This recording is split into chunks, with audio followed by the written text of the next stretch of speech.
Hello students, सभी को जय हिंद भाई। कृष्णा क्लासेस के ऑनलाइन प्लेटफॉर्म पे आप सभी का स्वागत है। मैं हरप्रीत सिंह और आज की इस वीडियो में आपसे बात करूंगा एयरफोर्स फिजिक्स के लिए। ठीक है, एयरफोर्स का जो आपका एग्ज़ाम नवंबर में होने वाला है, जिसके लिए जो मोस्ट प्रोबेबली डेट्स आई हैं आपके 4 to 8 नवंबर। ठीक है, और एक हरियाणा में जो ओपन रैली आई है एयरफोर्स की, उसके रिगार्डिंग। ठीक है, एयरफोर्स ओपन रैली के फॉर्म आपके कल और आज भरे जा चुके हैं। ठीक है, उसी के रिगार्डिंग ये आपके प्रैक्टिस सेट लेकर के आए हैं। हर प्रैक्टिस सेट में आपके 25 क्वेश्चंस होने वाले हैं। ठीक है, 25 क्वेश्चंस हैं। और जैसा कि आपको पता है एयरफोर्स के एग्ज़ाम में आपके 20 क्वेश्चंस आते हैं इंग्लिश के और 25 क्वेश्चंस आपके पूछे जाते हैं मैथ। ठीक है, और 25 क्वेश्चंस ही आपके आते हैं फिजिक्स में। ठीक है, यहाँ पे हम बात कर रहे हैं एयरफोर्स एक्स ग्रुप के लिए, एयरफोर्स एक्स ग्रुप के रिगार्डिंग। ठीक है, तो आपके इस प्रैक्टिस सेट में 25 क्वेश्चंस होने वाले हैं। आप वीडियो के लास्ट में अपने कमेंट बॉक्स में अपने जो आपका स्कोर हो उसको ज़रूर मेंशन करें।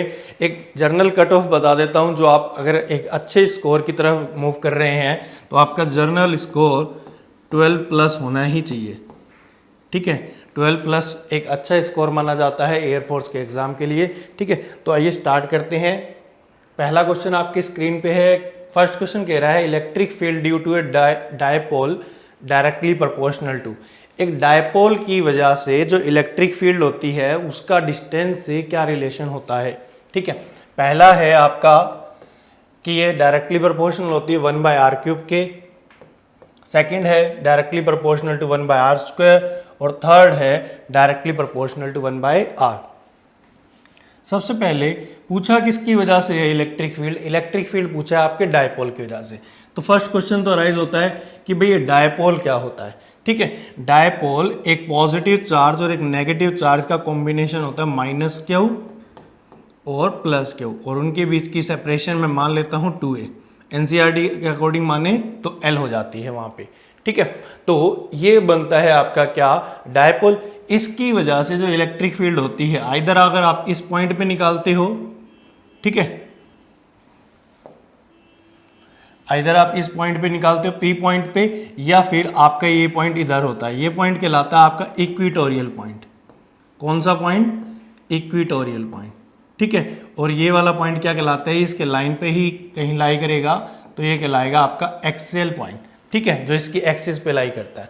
इसकी वजह से, तो डायपोल की वजह से जो इलेक्ट्रिक फील्ड होती है वो होती है आपकी, आपने पढ़ा हो तो एक्सियल पॉइंट पे होती है 2kp/r³, और इक्विटोरियल पॉइंट पे क्या होती है आपकी kp/r³।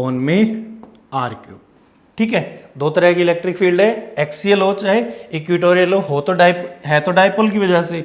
तो ये होती है डायरेक्टली प्रोपोर्शनल टू 1/r³। ठीक है, डायरेक्टली प्रोपोर्शनल बोला है तो इस पूरे को हमको एक चीज मान के चलनी पड़ेगी। इनवर्सली प्रोपोर्शनल बोलता तो ये आता क्या कि इनवर्सली प्रोपोर्शनल टू r³। ठीक है, बोला ही इनवर्सली है तो इनवर्सली तो r³ के ऊपर ये डायरेक्टली बोलना है तो 1/r³। Option number A is the right answer. ठीक है, इसके अलावा आपसे वो बोल दे कि भाई पॉइंट चार्ज की वजह से, किसकी वजह से, एक पॉइंट चार्ज की वजह से जो इलेक्ट्रिक फील्ड होती है वो किस तरह से वेरी करती है डिस्टेंस के साथ। तो एक पॉइंट चार्ज की वजह से जो इलेक्ट्रिक फील्ड होती है वो इनवर्सली प्रोपोर्शनल होती है किसके, r² के, और डायरेक्टली प्रोपोर्शनल होती है किसके, 1/r² के। ठीक है, डायरेक्टली और इनवर्सली में आपको फर्क पता होना चाहिए। और ये आपका क्वेश्चन एयरफोर्स में ऑलरेडी पूछा जा चुका है। ठीक है, तो नेक्स्ट क्वेश्चन पे मूव करते हैं। आई थिंक ये आपको क्लियर है। सेकंड क्वेश्चन है आपका,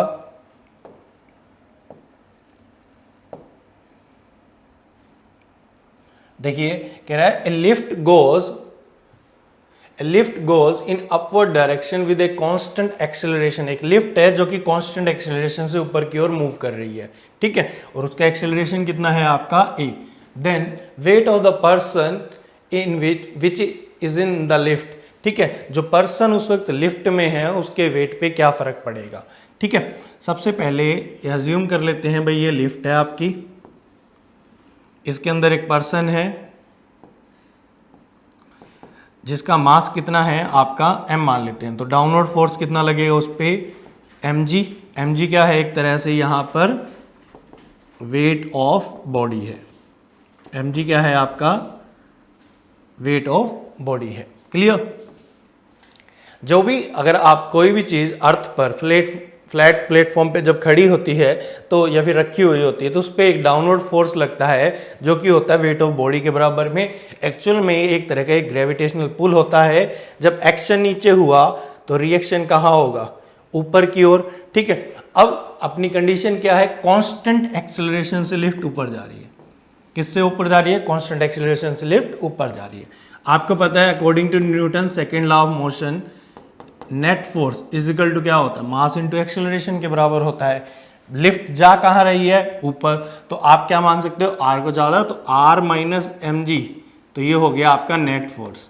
ठीक है, नेट फोर्स किसके बराबर होता है, मास इनटू एक्सेलरेशन। मास कितना है बॉडी का m और एक्सेलरेशन कितना है a। ये mg जब इधर जाएगा तो ये प्लस का हो जाएगा, तो ये होता है r equal to M A plus M G के बराबर। ठीक है, तो m कॉमन आ गया यहां से, क्या बचा आपका a प्लस जी। शुरुआत में जब बॉडी लिफ्ट रेस्ट में थी तब आपका r किसके बराबर था, mg के बराबर। अब mg में क्या ऐड हो गया, m में ऐड हो गया। किसी में कोई चीज ऐड होती है तो वो चीज क्या होती है, इंक्रीज, तो weight of the person will increase. Clear, तो option number A is the right answer. Similar kind of question आपका एयरफोर्स में पूछा गया है और नेवी के एग्जाम में भी। उसमें बस इतना दे रखा था कि लिफ्ट किससे जा रही है, कांस्टेंट वेलोसिटी से ऊपर जा रही है। किससे जा रही है ऊपर, कांस्टेंट वेलोसिटी से। तब वेट ऑफ पर्सन क्या होगा, ऑप्शन सेम रखते हैं, इंक्रीज, डिक्रीज, रिमेन्स कांस्टेंट और डी ऑप्शन 0। तो आंसर क्या आता है उस वक्त, option number C, remains constant. Because उसने क्या कहा कि लिफ्ट कांस्टेंट एक्सेलरेशन से ना जाकर के कांस्टेंट वेलोसिटी से ऊपर जा रही है। और आपको पता है जो एक्सेलरेशन होता है वो क्या होता है, change in velocity divide by change in time. जब कोई वेलोसिटी कांस्टेंट है तो वो चेंज ही नहीं हो रही, और जब वो चेंज नहीं हो रही तो एक्सेलरेशन कितना आएगा आपका, 0। ठीक है, ए में 0 पुट करो तो यहां पे सिर्फ क्या बचता, यहां पर बचता mg। ठीक है, लिफ्ट जब रेस्ट पे थी तब भी बॉडी का वेट mg है, आज भी बॉडी का वेट mg है, तो उस कंडीशन में क्या रहता, रिमेन्स कांस्टेंट पे रहता। ठीक है, नेक्स्ट क्वेश्चन पे बढ़ते हैं आगे। क्वेश्चन नंबर 3 कह रहा है mercury barometer is a device which is used to measure. जो मर्करी बैरोमीटर होता है वो किस चीज को मेजर करने के काम आता है। आप सभी को पता है प्रेशर की एक यूनिट बार होती है, प्रेशर की एक यूनिट क्या होती है, बार होती है। चलो इतना बताया तो एक चीज और करते हैं, प्रेशर की एक यूनिट होती है पास्कल। ठीक है, मैक्सिमम क्वेश्चन आपके वो लिए गए हैं जो प्रीवियस ईयर में फेस हुए हैं बच्चों को। ठीक है, क्योंकि एग्जाम के बाद जब बच्चा बाहर निकलता है तो वो अपने टीचर को पर्सनली कांटेक्ट करता है कि सर मेरे एग्जाम में ये क्वेश्चन आए हैं, तो इनमें से कौन से सही है, मेरा कौन सा गलत है। तो उनके थ्रू ये पिक्स किए हुए क्वेश्चन है। पास्कल भी यूनिट होती है प्रेशर की, न्यूटन पर मीटर स्क्वायर भी यूनिट होती है प्रेशर की, इसके अलावा टोर भी यूनिट होती है प्रेशर की, और बार भी यूनिट होती है प्रेशर की। ठीक है, आगे आने वाले दिनों में जो आपके प्रैक्टिस सेट आएंगे वहां पर आपसे क्वेश्चन पूछूंगा, इसलिए आपका होमवर्क है। ठीक, कि भाई बार और टोर में क्या रिलेशन होता है और पास्कल में क्या रिलेशन होता है, साथ में एटीएम। ठीक है, एटीएम भी प्रेशर की यूनिट होती है। एटीएम और पास्कल में क्या रिलेशन होता है। तो यहाँ पे हमारा जो क्वेश्चन है मर्करी बैरोमीटर का, कि भाई बैरोमीटर बार आ गया, बार किसकी यूनिट होती है, प्रेशर की। तो मर्करी बैरोमीटर क्या काम आता है, एटमॉस्फेरिक प्रेशर को मेजर करने के काम आता है। ठीक है, नेक्स्ट देखो फोर्थ क्वेश्चन देखते हैं। कह रहा है पॉइंट चार्ज है 4 माइक्रोकूलम का, is at the centre of a cubic Gaussian surface. Gaussian surface की जो आपको लेंथ दे रखी है वो 10 सेंटीमीटर दे रखी है। आपको पूछा है net electric flux through the surface is. ठीक है। एक सरफेस की वजह से आपको नेट इलेक्ट्रिक फ्लक्स निकालना है, तो सबसे पहले एक क्यूब बना लेते हैं। ठीक है, डायग्राम के अकॉर्डिंग चलें तो भाई आपका ये डायग्राम है। ठीक, ये क्यू चार्ज है जिसकी वैल्यू कितनी दे रखी है 4 माइक्रोकूलम। 4 माइक्रोकूलम को कूलम में कन्वर्ट करोगे तो कितना आ जाएगा 4 इंटू 10⁻⁻⁶। ठीक है, आपको पता है कि जो टोटल फ्लक्स होता है वो होता है टोटल चार्ज, ठीक है, बाय में एप्सिलॉन नॉट इसी के बराबर होता है। बट ये जो टोटल चार्ज है ये 6 फेसेस में है, 1 2 3 4 5 6, ऊपर नीचे दाएं बाएं और आगे और पीछे। ठीक है, 6 सरफेस से बनता है आपका क्या क्यूब। यहाँ पर 1 सरफेस की वजह से निकालना है तो आप क्या करोगे, डिवाइड बाय में 6 एप्सिलॉन नॉट। अब टोटल चार्ज रख दो, कितना है 4 इंटू 10⁻⁻⁶। आगे बात करते हैं तो 6 से डिवाइड कर दिया। एप्सिलॉन नॉट की वैल्यू कितनी होती है 8.85 10⁻⁻12। 8.85 10⁻⁻12 ये ऊपर जाएगा तो ये हो जाएगा 10⁻6। ठीक है, अब देखो ये 4/6, 2/3 लिख सकता हूँ इसको, और ये इसको मैं मान लेता हूँ राउंड ऑफ करके 1/9। ठीक है, तो 9 इंटू 6 कितना हो जाएगा 54, और ये कितना हो जाएगा आपका 4/54। ऐसा लिख सकते हैं बस इसको।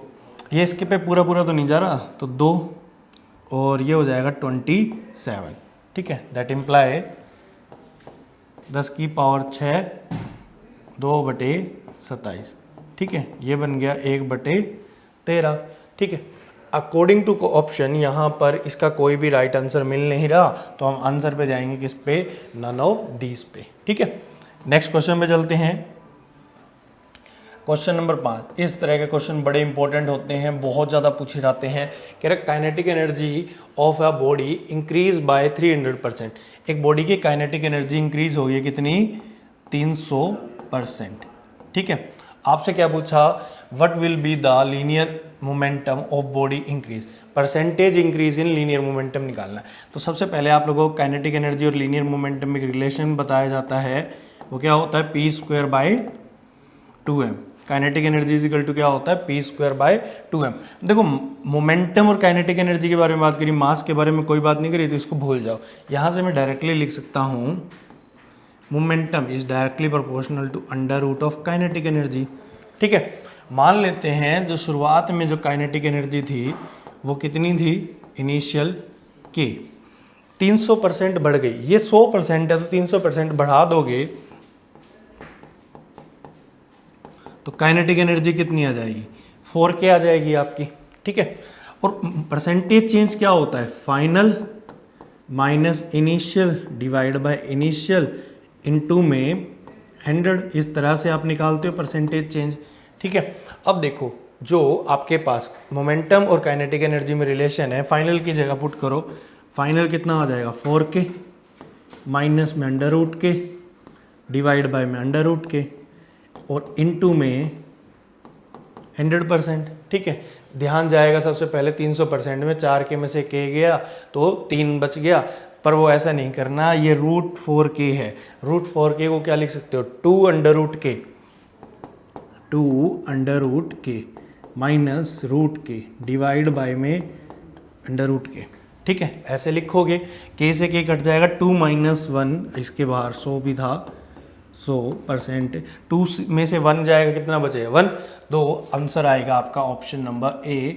जो लीनियर मोमेंटम में परसेंटेज इंक्रीज होगा वो कितना होगा 100%। क्लियर, नेक्स्ट क्वेश्चन पे चलते हैं। क्वेश्चन नंबर 6 कह रहा है कि if the ratio of concentration of electrons and the holes in a semiconductor, ये आपका नेवी में 2020 में डिफेंस के 2 एग्जाम हुए, एक तो हुआ एनडीए का और एक हुआ नेवी का, और मोस्ट प्रोबेबली चांस है कि भाई एयरफोर्स का होने वाला है आपका नवंबर में। ठीक है, तो ये वहाँ का क्वेश्चन है। इससे पहले भी डिफरेंट एग्जाम्स में पूछा जा चुका है कि concentration of electron and holes in a semiconductor is 9/5 and the ratio of current is 9/4, then what will the ratio of their drift velocity। आप लोगों ने करंट इलेक्ट्रिसिटी चैप्टर में इलेक्ट्रिक करंट और ड्रिफ्ट वेलोसिटी में एक relation पढ़ा हुआ है, NEA इनटू में वीडी। ठीक है, ये अब एरिया के बारे में बात नहीं करी तो इसको भूल जाओ। ठीक है, उन्होंने क्या बोला है, यहाँ पे बोला है concentration of electron and holes. ठीक है, concentration of electron to the concentration of holes, इसका रेशियो कितना दे रखा है 9/5। आगे कह रहा है the ratio of their current, electrons की वजह से और होल्स की वजह से जो करंट क्रिएट हुआ उसका रेशियो आया कितना 9/4। तो आपसे पूछा ड्रिफ्ट वेलोसिटी का रेशियो। ठीक है, इसी रिलेशन को लिखो, क्योंकि पहले इलेक्ट्रॉन बोला है तो सब कुछ पहले इलेक्ट्रॉन के लिए लेंगे। कंसंट्रेशन ऑफ इलेक्ट्रॉन इनटू में charge percent on electron into में एरिया इनटू में ड्रिफ्ट वेलोसिटी ऑफ इलेक्ट्रॉन।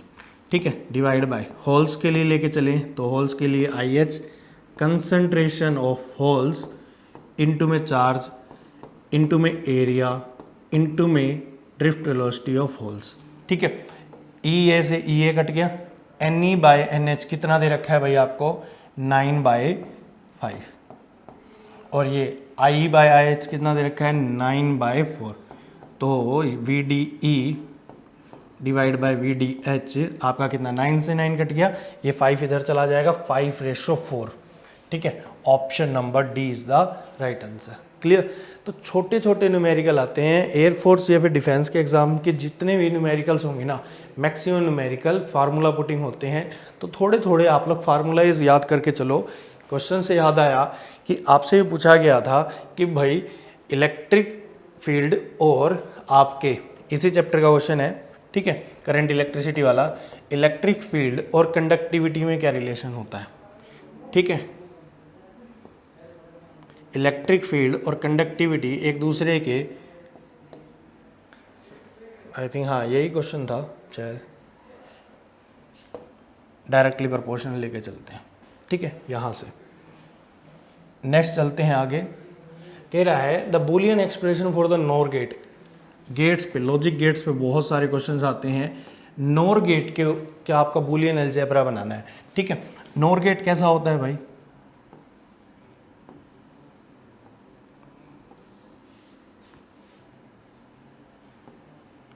ये आपका ए और बी क्या हो गए, इनपुट हो गए। अगर इस गोले को ना लगाऊं तो ये गेट बनता है क्या, और गेट। क्या बनता है ये, और गेट। और गेट के आगे एक नोट लग जाता है, नोट गेट लग जाता है, तो वो गेट कौन सा बन जाता है, नॉर गेट। ठीक है, और गेट की अगर आपको पता करें तो बूलियन अलजेब्रा कितनी होती है, a प्लस बी। क्या होती है, a प्लस बी। तो नॉर गेट की क्या हो जाएगी, ठीक है, नॉर गेट की हो जाएगी a प्लस बी का बार, क्योंकि जिसके आगे भी नोट गेट लगता है वो उसके इनपुट्स को क्या कर देता है, उल्टा। तो इसका आउटपुट को, इसका आउटपुट a प्लस बी मिलता है आपको यहाँ से, इसको उल्टा करेंगे तो इसके ऊपर क्या लगा देंगे, बार। और ऑप्शन देखें तो राइट आंसर क्या बनता है, option number D, a plus B का बार आपका क्या होगा, नॉर गेट का आउटपुट होगा। ठीक है, या फिर बूलियन अलजेब्रा होगी। नेक्स्ट क्वेश्चन पे चलते हैं, क्वेश्चन नंबर 8। कह रहा है बल्ब ऑफ रेजिस्टेंस 280 ओम, एक बल्ब है जिसकी रेजिस्टेंस कितनी है, 280 ओम है। ठीक है, और आपको अल्टरनेटिंग वोल्ट सोर्स, यहाँ से ध्यान देना भाई, यहाँ पे फंसेगा क्वेश्चन। अल्टरनेटिंग करंट सोर्स है 200 वोल्ट का, तो आपको peak value of current will approximately बताना है कितना होगा। ठीक है, ट्राई करो अपने आप से एक बार।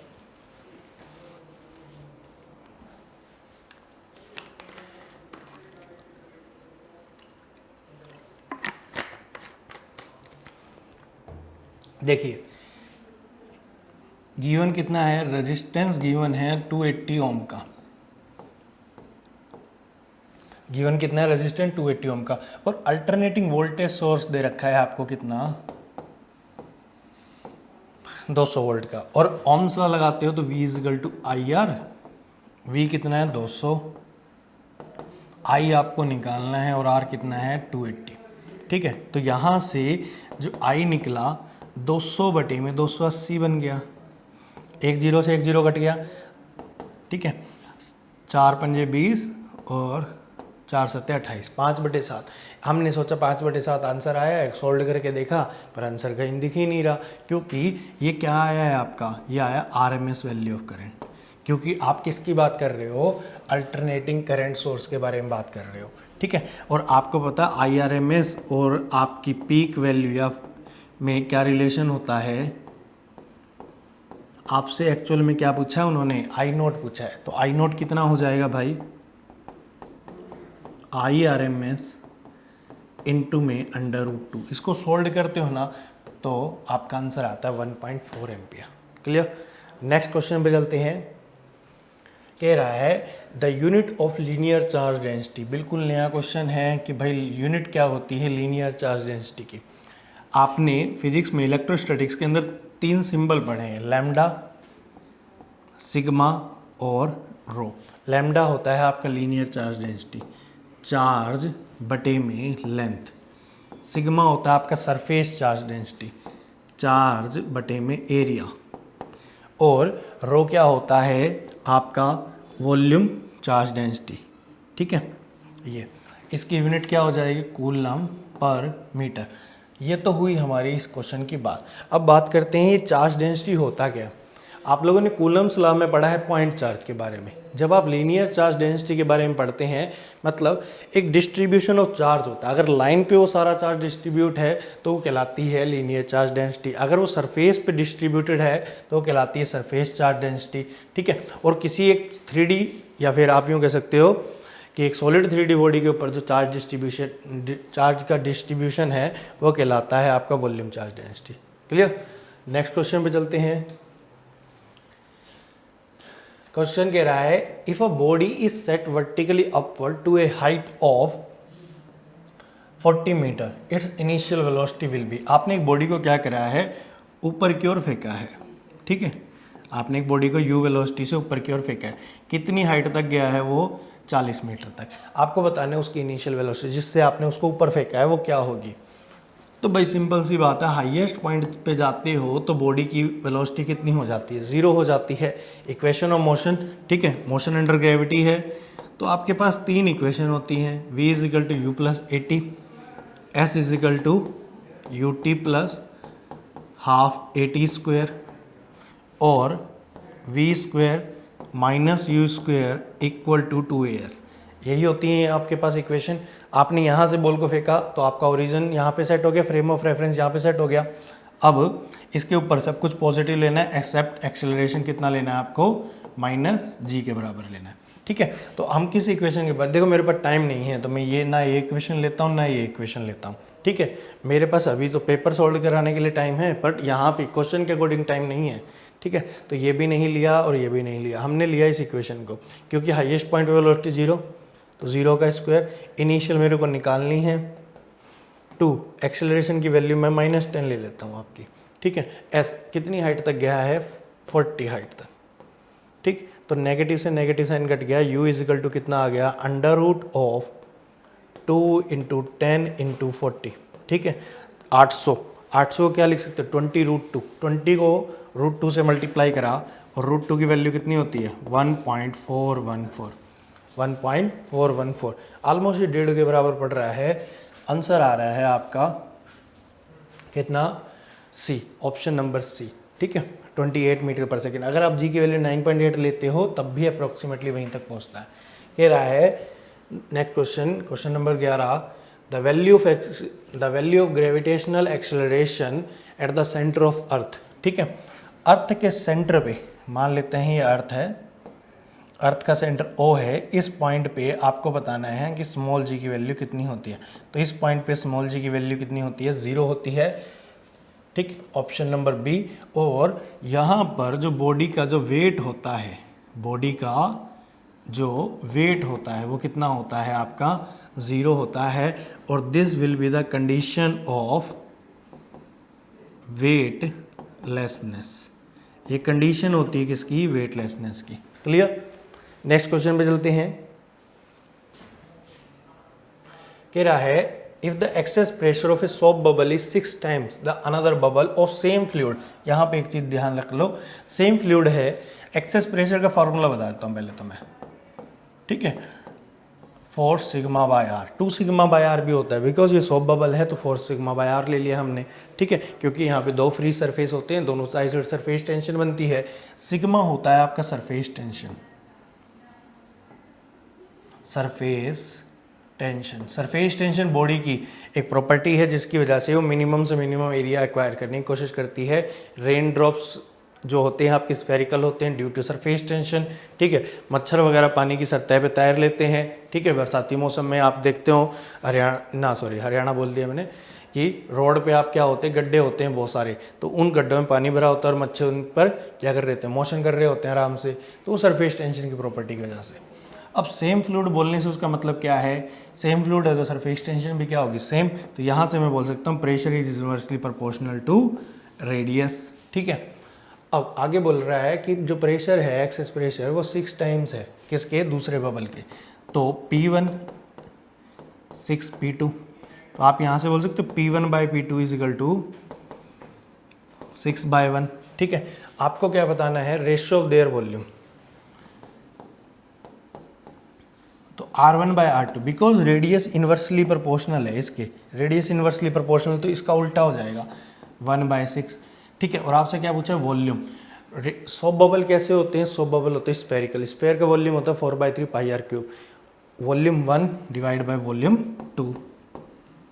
तो ये देखो 4/3 पाई नीचे आएगा, वो कैंसिल आउट हो जाएगा, R1³ डिवाइड बाई R2³। तो आंसर आया 6 का क्यूब कितना होता है, 216। राइट आंसर है ऑप्शन नंबर सी। क्लियर। अब यहाँ पर दिया नहीं हुआ, अदरवाइज आपको एक ऑप्शन ये तो अच्छा दिया ही दिया है, साथ में 1/6 भी दिया होता अगर एग्जाम में देना चाहता तो, क्योंकि बच्चा कंफ्यूज होता, वो यहाँ तक पहुँच जाता, उसके बाद वो यहाँ पर वॉल्यूम की जगह स्फेयर का एरिया का फॉर्मूला लगा देता 4πr², ठीक है। तो मैक्सिमम पॉसिबिलिटी बनती है कि वो गलत करके आता। क्वेश्चन नंबर 13 कह रहे when the listener is going away from a stable source then frequency of the tone is, frequency क्या होती चली जाएगी, लेस होती ही चली जाएगी। यहाँ पर एक सोर्स है, आप यहाँ पे खड़े हो, ठीक है। अगर ये सोर्स आपकी तरफ आ रहा है तो इससे निकलने वाली वेव्स आपको ज़्यादा टकराएंगी, ठीक है। और ये आप इससे दूर जा रहे हो या फिर ये आपसे दूर जा रहा है तो ये वेव्स क्या होती जाएंगी, कम होती जाएंगी, ठीक है। तो फ्रीक्वेंसी भी आपको क्या फील होएगी, डॉपलर इफेक्ट से कम फील होएगी, लेस फील होएगी, ठीक है। अच्छा क्वेश्चन है, आ सकता है आपके एग्जाम में, ठीक है। नेक्स्ट क्वेश्चन पे चलते हैं। कह रहा है the ratio of intensity of two waves, ये आपके एयरफोर्स का, ठीक है, जो सितंबर में एग्जाम हुआ था 2019, वहाँ का क्वेश्चन है। The ratio of intensity of two waves is given as 4:1। दो वेव की इंटेंसिटी जो दे रखी है वो कितनी है, 4:1 है। कह रहा है then the ratio of amplitude of the waves. देखो इंटेंसिटी और एम्पलीट्यूड में रिलेशन होता है, आपने वेव ऑप्टिक्स पढ़ी है, वहाँ पे रिलेशन आपने पढ़ा होगा कि भाई इंटेंसिटी इज इक्वल टू के टाइम्स इंटू एम्पलीट्यूड का स्क्वायर, ये पढ़ा हुआ है आप लोगों ने, ठीक है। अब इंटेंसिटी का रेशियो तो दे दिया, आपसे क्या पूछा, उनके एम्पलीट्यूड का रेशियो पूछा। एम्पलीट्यूड बता दूं अगर किसी वेव का, ये वेव है तो ये इस अपनी पीक वैल्यू से मिड पॉइंट से कितनी ऊंचाई तक गई, ये क्या कहलाता है, इसका एम्पलीट्यूड कहलाता है, आयाम कहलाता है, ठीक है। तो एम्पलीट्यूड का रेशियो निकाल लूँ तो मैं क्या होगा, ये I1 बाई I2 का अंडर दे कितना रखा है, 4:1। 4:1 का अंडर रूट करोगे सोल्ड तो आंसर आएगा 2:1। तो option number A is the right answer. Clear. Next question पे चलते हैं। क्वेश्चन नंबर 15 कह रहा है which category of the hydrogen line spectrum, या फिर स्पेक्ट्रम भी बोल दो तो आप समझ जाओगे, falls in the ultraviolet part, ठीक है। बहुत शानदार क्वेश्चन है भाई।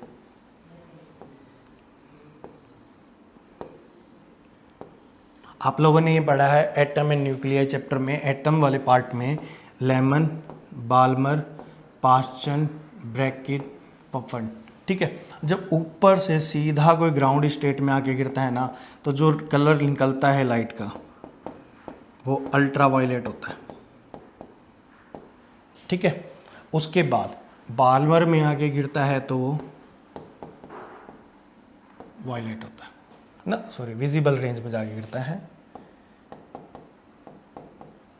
और उसके बाद कोई इनमें आके गिरता है बाकी के बचे हुए में, तो वो इंफ्रारेड होता है। ये क्यों बनते हैं? जब भी कोई इलेक्ट्रॉन नीचे से ऊपर की ओर जाता है वो एनर्जी लेकर के जाता है, जब ऊपर से नीचे आएगा तो एनर्जी रिलीज करेगा, और एनर्जी रिलीज किस फॉर्म में करेगा? H-2 माइनस H-1 इस फॉर्म में करेगा कुछ ना कुछ, ठीक है। तो यहाँ पर एक फ्रीक्वेंसी का जोन बनेगा, और उस फ्रीक्वेंसी के जोन से आप ये बता सकते हो कौन से कलर की वेव होती है। तो यहाँ पर अल्ट्रा वायलेट किसके लिए आता है? लेमन के लिए आता है, ठीक है। नेक्स्ट क्वेश्चन पे चलते हैं कि when a wire of high resistance is connected in series with the galvanometer, आपका गैल्वेनोमीटर है, ठीक है। अब इससे आप दो चीज़ें बना सकते हो, गैल्वेनोमीटर से आप दो चीज़ें बना सकते हो, एक तो एम मीटर बना सकते हो और एक वोल्ट मीटर बना सकते हो। वोल्ट मीटर वोल्टेज नापने का काम आता है, और एम मीटर किसके काम आता है? करंट को मेजर करने के। वोल्ट मीटर पैरेलल में लगाया जाता है और एम मीटर सर्किट में सीरीज में लगाया जाता है, ठीक है। अब आपने इसके साथ एक हाई रेजिस्टेंस ऐड कर दी, किसके अंदर? सीरीज के अंदर, ठीक है। ये बना दिया हाई रेजिस्टेंस। ये जो बना ना कलेक्टिवली, ये कहलाया वोल्ट मीटर। कैसे? बहुत बार बच्चा है ना कंफ्यूज होता है कि सर ये वोल्ट मीटर को लगाते हैं किस में हो? पैरेलल में, और जिसको पैरेलल में लगाओगे उसके साथ रेजिस्टेंस किस में लगेगी? सीरीज में। उस केस में रेजिस्टेंस किस में लगेगी? सीरीज में। तो आंसर कितना आएगा आपका इसका? Volt meter. एम मीटर को किस में लगाते हो? सीरीज में। तो उसके साथ जो एक्सटर्नल रेजिस्टेंस लगती है वो किस में लगती है? पैरेलल में लगती है, ठीक है। नेक्स्ट क्वेश्चन चलते हैं। कह रहा है electric charge is stored in a device is called, जिस डिवाइस में आप इलेक्ट्रिक चार्ज को स्टोर करते हो उसको आप क्या बोलते हो? ठीक है, उसको आप क्या बोलते हो? कैपेसिटर। घरों में इन्वर्टर की बैटरी होती हैं, वो एक तरह से किस में काम करती है? कैपेसिटर में। पंखे में कैपेसिटर लगे होते हैं, ठीक है। काम क्या होता है इनका?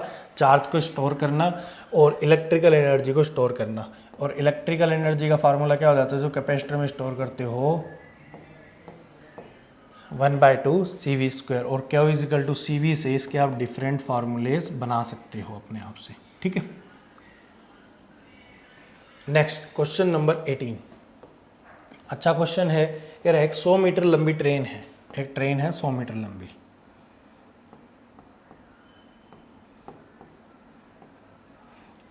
कह रहा है is moving with A velocity of 45 kilometre per hour. 45 kilometre per hour से ये मूव कर रही है। रास्ते में ये ट्रेन को एक ब्रिज क्रॉस करना है जिसकी लेंथ कितनी है? 1 किलोमीटर। 1 किलोमीटर है, तो 1 किलोमीटर को आप क्या बोल सकते हो? 1000 मीटर बोल सकते हो। अब क्रॉस करने का मतलब कितना होता है? क्या 1000 मीटर चलेगा? नहीं, यहाँ से चला, क्रॉस कब कर जाएगा? जब यहाँ तक पहुँच जाएगा। 100 मीटर तो इसकी खुद की लेंथ और 1000 मीटर इसकी लेंथ है, तो ओवरऑल वो कितना चलेगा? 1100 मीटर चलेगा। ओवरऑल वो कितना चलेगा? 1100 मीटर चलेगा, ठीक है। आपको पूछा टाइम कितना लगेगा। पहली बात, ये किलोमीटर पर आवर में है, ये मीटर में है, तो इसको गुणा कर दो 5/18 से। ये किस में बन गया? अब मीटर पर सेकंड में। आपको पता है स्पीड इजिकल टू क्या होता है? Distance by time. Speed equal to क्या होता है? Distance by time. डिस्टेंस कितना चला? 1100 मीटर। टाइम कितना लगेगा आपको निकालना है, और आपकी स्पीड कितनी है? 45 × 5/18। इसको सोल्व करोगे ना पूरा, आंसर आएगा 88 सेकेंड, ठीक है। Option number C is the right answer. Clear. Next question पे मूव करते हैं। कह रहा है the resistance of a wire is 5 ohm. एक वायर की जो रेजिस्टेंस है 5 ओम है, 50 डिग्री सेल्सियस। 6 ओम है कितने पे? 100 डिग्री सेल्सियस पे। तो उसी वायर की रेजिस्टेंस बतानी है कितने पे? 0 डिग्री सेल्सियस पे। आपको पता है जो कंडक्टर की रेजिस्टेंस होती है वो टेम्परेचर बढ़ाने से बढ़ती है और सेमीकंडक्टर की घटती है। बट जब कंडक्टर वाला रिलेशन देखते हैं वो आप देखते हो RT = R0 1 + अल्फा इंटू में डेल्टा टी, यही होता है। आपको पता है सेम वायर है तो उसका कोफिशिएंट ऑफ रेजिस्टेंस क्या रहेगा? सेम रहेगा। तो कुछ ना कुछ इससे रिलेशन बनाता हूँ, देखो RT - R0 divide by alpha into delta T into में R0 इक्वल टू कॉन्स्टेंट हो जाएगा ये, ठीक है। आर नोट को अंदर मल्टीप्लाई करा, सारों को इधर ले आया, ये कांस्टेंट इक्वल टू 1 हो जाएगा ये, ठीक है। बट आपको पता है अल्फा सभी वायर के लिए सेम है, तो आप क्या कर दो, इस अल्फा को यहाँ से हटा के यहाँ अल्फा लिख देता हूँ मैं। तो आप ऐसा लिख सकते हो R T minus R naught divide by R naught into में delta T is equal to alpha, ठीक है। अब वायर का अल्फा सेम है, पहला आर टी आपको कितना दे रखा है टेम्परेचर पे 50 डिग्री सेल्सियस 5 ओम दे रखा है, और 6 ओम दे रखा है कितने पे, आपके 100 डिग्री सेल्सियस पे। तो बराबर रख दो बस, आर टी कितना है आपका 5, 0 डिग्री सेल्सियस पे आपको निकालना है, आप उसको आर मान लो, तो ये भी आर, कितना टेम्परेचर 50 और 0, ठीक है, ठीक है। यहाँ पे देखो 50, और आप कंपेयर किससे करते हो, आर नोट का मतलब होता है 0 डिग्री सेल्सियस पे, तो 50 माइनस 0, ठीक। यहाँ पे 6 minus R divide by R, दूसरा टेम्परेचर है 100, 100 माइनस 0, 50 दूनी 100, आर से आर कट गया, क्रॉस मल्टीप्लाई कर दो 2 को यहाँ से, 10 minus 2r equal to 6 minus R, ये 6 इधर चला जाएगा 4, और ये 2 चला जाएगा उधर का, तो प्लस ये माइनस r है, तो आप कह सकते हो r इक्वल टू आंसर आया आपका 4 ohm. r equal to answer कितना आया 4 ohm. Option number D is the right answer. Clear. Next question कह रहा है among the following the vector quantities, इनमें से जो गिवन है ना, इनमें से आपको वो क्वांटिटी सिलेक्ट करनी है जो वेक्टर है, ठीक। तो देखो pressure scalar, gravitational potential scalar, stress scalar, impulse vector. अब what is impulse, force acting on a body for a very short time of interval is known as impulse। Newton second law की application की तरह behave करता है impulse. अगर आप किसी body पर very short time of interval के लिए फोर्स लगाते हो तो वो क्या कहलाता है इम्पल्स। और आपको पता है जो फोर्स होता है वो चेंज इन लीनियर मोमेंटम के बराबर होता है, ठीक है। तो ये लीनियर मोमेंटम के बराबर हो गया चेंज इनके, और लीनियर मोमेंटम कैसी क्वांटिटी होती है वेक्टर, तो इम्पल्स भी कैसी क्वांटिटी हुआ वेक्टर, ठीक है। बच्चा कंफ्यूज हो जाता है, प्रेशर या स्ट्रेस पे लगा करके आता है answer. The dimensional formula of latent heat, latent heat का डायमेंशनल फार्मूला क्या होता है, जो आपकी लेटेंट हीट होती है वो Q is equal to ml। किस वक्त काम आती है, जब बॉडी अपना फेस चेंज करती है, सॉलिड से लिक्विड में बदलती है या लिक्विड से सॉलिड में बदलती है, लिक्विड से गैस में बदलती है, गैस से लिक्विड में बदलती है, उस दौरान जो हीट एब्जॉर्ब करती है ना बॉडी, वही क्या कहलाती है, बॉडी की लेटेंट हीट कहलाती है। आपको हीट का डायमेंशन फार्मूला पता है सभी को, m1L2T-2, ठीक है। और जो मास होता है वो क्या होगा m, लेटेंट हीट का फार्मूला L, ठीक। कट गया m से m, यहाँ पर लेटेंट हीट का जो फार्मूला बनता है वो क्या बनता है m0L2T-2। मैच करो देखो, L2T-2, option number C is the right answer. Specific heat भी होती है Q is equal to mc into में डेल्टा टी। अब आपके पास जितना भी टाइम बचा हुआ है ना एयरफोर्स के एग्ज़ाम के लिए, जो कि नवंबर में होना है या ओपन रैली के लिए होने वाला है, ठीक है, उसको मैक्सिमम यूटिलाइज करो। अपने शॉर्ट नोट्स बना के रखो, पूरे चैप्टर को रिवाइज मत करो। साथ ही साथ आपको मैं रेगुलर वे में यहाँ पे प्रैक्टिस सेट और बीच बीच में आपको थ्योरीज़ के सेशन प्रोवाइड करता रहूँगा, वहाँ पर आपकी मैक्सिमम हेल्प होगी। अगर आपको कोई डाउट आते हैं तो आप मेरे से यहाँ पर आकर के पर्सनली अपने डाउट्स को ले भी सकते हैं, ठीक। एड्रेस है कृष्णा क्लासेस, गली नंबर 2, ठीक है। यहाँ पर मैं आप लोगों का अवेलेबल रहूँगा, आप काउंटर पे आके पूछ सकते हो कि मैं किस टाइम से किस टाइम तक अवेलेबल हूँ, ठीक है। इस दौरान मैं आपके डाउट क्लियर करने की कोशिश करूँगा। The oldest type of energy is known as, geothermal energy जो होती है ना, वो ओल्डेस्ट टाइप ऑफ एनर्जी है मैन के लिए, जो मैन यूज़ करता आ रहा है उनमें सबसे जो पुरानी एनर्जी है वो होती है आपकी जियोथर्मल। सोलर एनर्जी बहुत बाद में यूज़ करने, सोलर पैनल, विंड एनर्जी और टाइडल एनर्जी को बहुत बाद में यूज़ करा। जो शुरुआत में आपकी सबसे ज़्यादा यूज़ हुई वो कहलाई आपकी जियोथर्मल एनर्जी। नेक्स्ट क्वेश्चन पे मूव करते हैं। Question number 23। In pure rolling the velocity of contact point, एक बॉडी मूव कर रही है, ठीक है, इस तरह से आगे, और ये उसकी एंगुलर वेलोसिटी घूमती जा रही है। प्योर रोलिंग मोशन होता है ना, तो आपकी जो कॉन्टैक्ट है यहाँ पे वेलोसिटी ऑफ कॉन्टैक्ट कितनी होती है, ऑलमोस्ट जीरो होती है। कितनी होती है, ऑलमोस्ट जीरो होती है। याद रखना है, अच्छा क्वेश्चन है। Question number 24, select the dielectric whose molecules has zero dipole moment. भाई डाइलेक्ट्रिक क्या होता है, सबसे पहले तो यही नहीं पता तो दिक्कत ही हो जाएगी। डाइलेक्ट्रिक एक ऐसा सब्सटेंस होता है जो इटसेल्फ इंसुलेटर होता है, बट जब उसको इलेक्ट्रिक फील्ड की प्रेजेंस में रखते हैं तो खुद को कैसा शो करता है, एज अ कंडक्टर शो करता है, पर एक्चुअल में अपने अंदर से करंट इलेक्ट्रिसिटी, ठीक है, इलेक्ट्रिसिटी को कंडक्ट नहीं होने देता, तो उसको बोलते हैं डाइलेक्ट्रिक। ये दो तरह के होते हैं, एक होता है पोलर और एक होता है आपका नॉन पोलर, ठीक है। नॉन पोलर वो डाइलेक्ट्रिक होते हैं जहां पर centre of mass of positive charge और centre of mass of negative charge coincide करते हैं।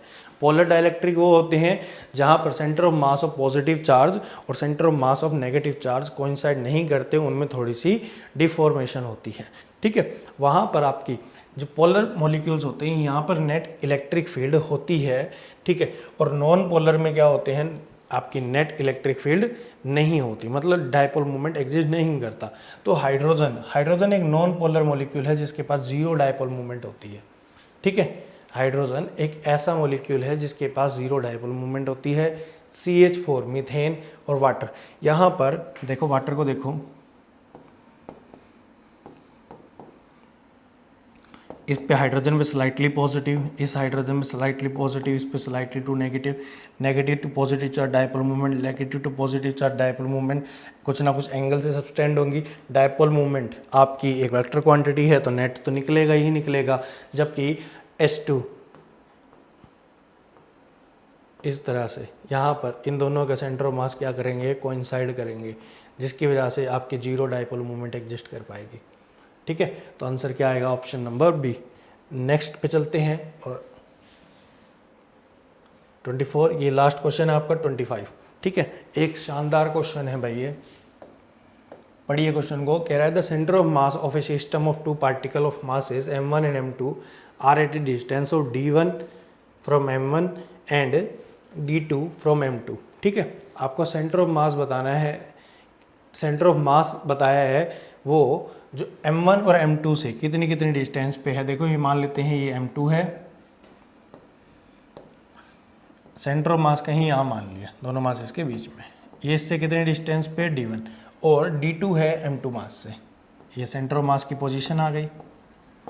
आप अपना ओरिजिन मान लो यहाँ पे, ठीक है, y centimetre, y centre of मास और x coordinate of centre of मास, ठीक है, सॉरी ये यहाँ पे ही होगा। ये दोनों के दोनों कहाँ पर आएंगे, ये y एक्सिस और x एक्सिस मान लो, यहाँ पर y और x सेंटर ऑफ मास, ठीक है। ये दोनों कोऑर्डिनेट कितने आएंगे, 0,0, तो आप x कोऑर्डिनेट से लेकर के चलो, ये होगा तो कितना 0। अब आपको फॉर्मूला पता है, ठीक है, m2 मास के लिए m2 d2 प्लस m1, अब ये ओरिजिन हो, ओरिजिन से पीछे सब कुछ क्या होता है नेगेटिव, तो minus of d1 divide by m1 plus m2, और ये आ गया आपका x centre of mass, x axis पे सेंटर ऑफ मास, ये कितना है आपका ओरिजिन पे है तो 0 डिवाइड बाय दिस, ठीक है। अब m1 प्लस m2 को जब क्रॉस मल्टीप्लाई करोगे तो वो तो 0 हो जाएगा। यहाँ से सोल्व करते हो तो आपके पास आता है m2 d2 equal to m1 d1, ठीक। आपको d1 बाई d2 की टर्म में पूछा है, तो d1 बाय d2 कितना आएगा आपके पास, m2 by m1। This is the right answer, clear, option number A. तो ये थे आपके आज के 25 क्वेश्चंस, ठीक है, रिगार्डिंग द एयरफोर्स एग्ज़ाम जो कि आपका कंडक्ट होने वाला है आपका किस में, नवंबर में, और ओपन रैली रिक्रूटमेंट अंबाला में जो होनी है वो आपकी होने वाली है अक्टूबर के बीच में, ठीक है। तो मैक्सिमम प्रिपरेशन करें गाइस अपनी, जितना हो सकता है मैथ इंग्लिश इन पे फोकस करें, फिजिक्स पे फोकस करें, और फिजिक्स सभी के लिए एक टर्निंग पॉइंट ही रहता है यहाँ पे डिफेंस के एग्ज़ाम्स में, क्योंकि ओवरऑल देखें तो फिजिक्स में जितने हाई नंबर जाएंगे आप उतना कट ऑफ के पास जा करके औरों से बेहतर परफॉर्म कर सकते हैं, ठीक है। तो नेक्स्ट वीडियो में मिलते हैं जल्द ही एक नए प्रैक्टिस के सेट के साथ, और एक छोटे छोटे जितने भी इंपॉर्टेंट कॉन्सेप्ट है जिस पे मैक्सिमम पॉसिबिलिटी बनती है एयरफोर्स के एग्ज़ाम में आने की, उन कॉन्सेप्ट को भी मैं आपको यहाँ पर लाइव आकर के किसी ना किसी फॉर्म में आपको प्रोवाइड करने की कोशिश करूँगा, ठीक है। तो मिलते हैं नेक्स्ट क्लास में, तब तक के लिए सभी को जय हिंद भाई।